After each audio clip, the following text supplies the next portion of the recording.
Lilo and Stitch, The Dog Show by Elizabeth Schaffer.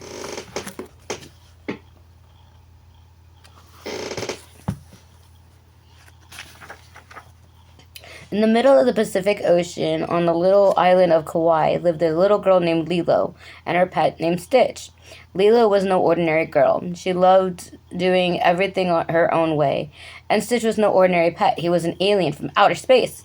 Every weekend, Lilo went to dance classes with the other girls in town, while Stitch waited patiently outside. But today was different. Today, there was another pet waiting outside with Stitch.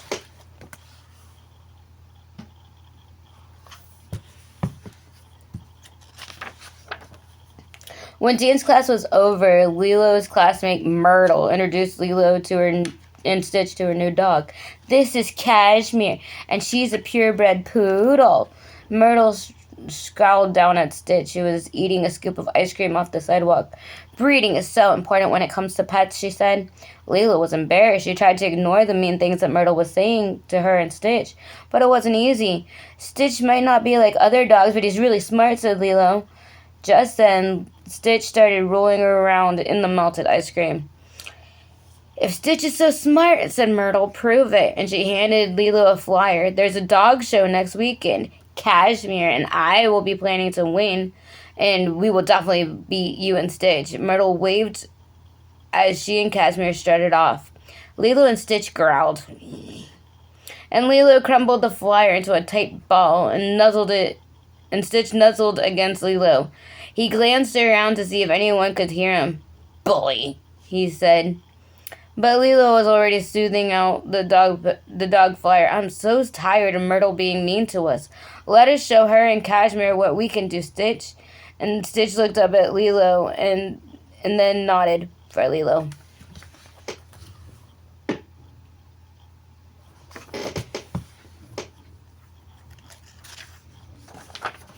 The next weekend, Lilo and Stitch showed up for the dog show.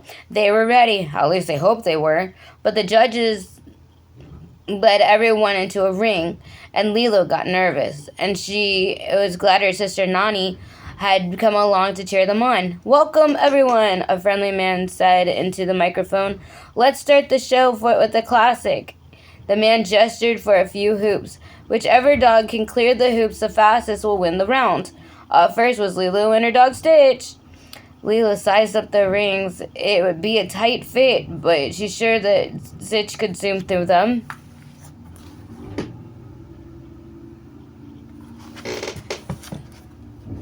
This chair rocks. "Go, Stitch, go!" Lilo shouted, Stitch took a deep breath and then ran towards the rings. He grabbed the first ring and immediately shoved it in his mouth. He managed to swallow it whole and chomped down on the next 4 rings. He ran happily back to Lilo. "Clear!" "No, Stitch," Lilo sighed. "You're supposed to jump through the rings." Stitch's ears drooped. "Sorry." And he burped and then looked back at the shocked audience. "Well, that's one way to clear the rings," the man in the microphone said. "It's a good thing that we have extra rings for extra contestants." Soon the extra rings were set up and Cashmere sped right through them happily and bounded right back to Myrtle.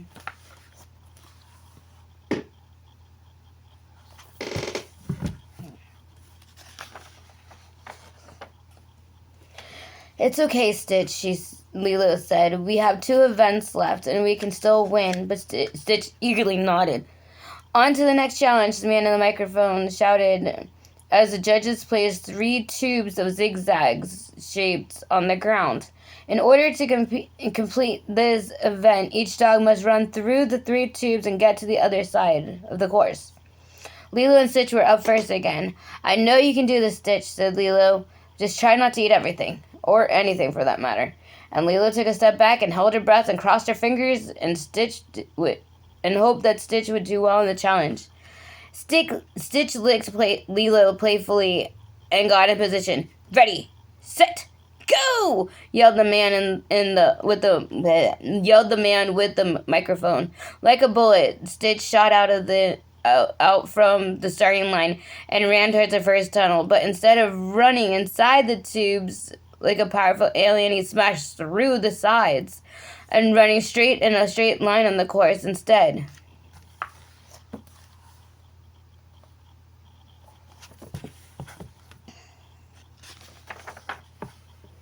Stitch crossed the line and looked back at the judges proudly, and he saw Lilo covering her face. Then he hung his head because he knew that he'd done something wrong again. It's okay. Come here, boy. Lilo called to Stitch, and Stitch reached her. Lilo said, I don't think they're going to give us any points for that one either. But we still have one event left. Stitch watched Cashmere easily navigate the extra tubes, and she and Myrtle had so many points, and there's no way that Lilo and Stitch could win now.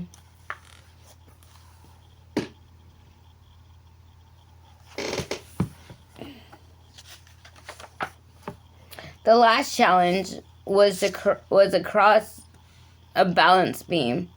They don't have extra balance beams, you see, and so you'll have to go last, Myrtle said to Lilo. Lilo wanted to say something mean back to Myrtle, but she took a deep breath and instead said, Good luck, Cashmere, and she said it through gritted teeth. Lilo watched Cashmere cross the balance beam, and she was perfect. One of the judges even said he'd never seen a dog with quite so much poise. But Lilo wasn't ready to give up. She knew that Stitch was a talented pet, and that he could have just as much poise as Cashmere. Lilo and Stitch waited for every other dog to cross the balance beam, and finally it was Stitch's turn. Okay, Stitch, run as fast as you can, Lilo said. Stitch nodded and raced across the beam. One quick hop, and he was halfway there across the thin platform. Then he turned with a smile to Lilo, and as he did, he tripped on the beam. Stitch scratched the side of the beam, and most of the dogs had fallen off the other side. Would have fallen off the other side. But Stitch was no dog. He was an alien, and so he kept crawling down the bottom of the beam himself, and the crowd gasped as Stitch dismounted on the other side. I think we better just go home, Lilo said quickly.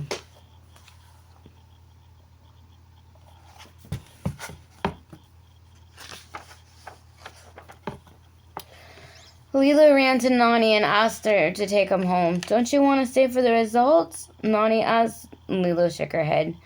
No, we all know who's going to win. And she watched the judges rush to shake Myrtle's hand. Stitch whimpered beside Lilo. He felt bad for not doing better at the show. It's okay, Stitch, Lilo said. It's my fault. I should have given you better directions. Nani watched Lilo hug Stitch.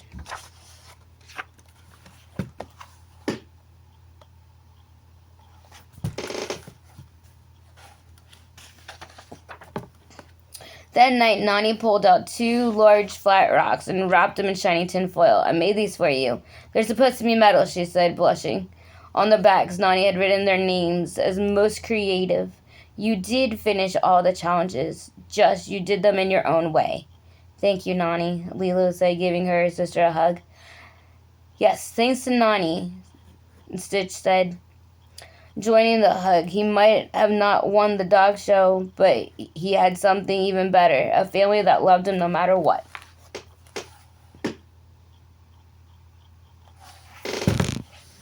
The end.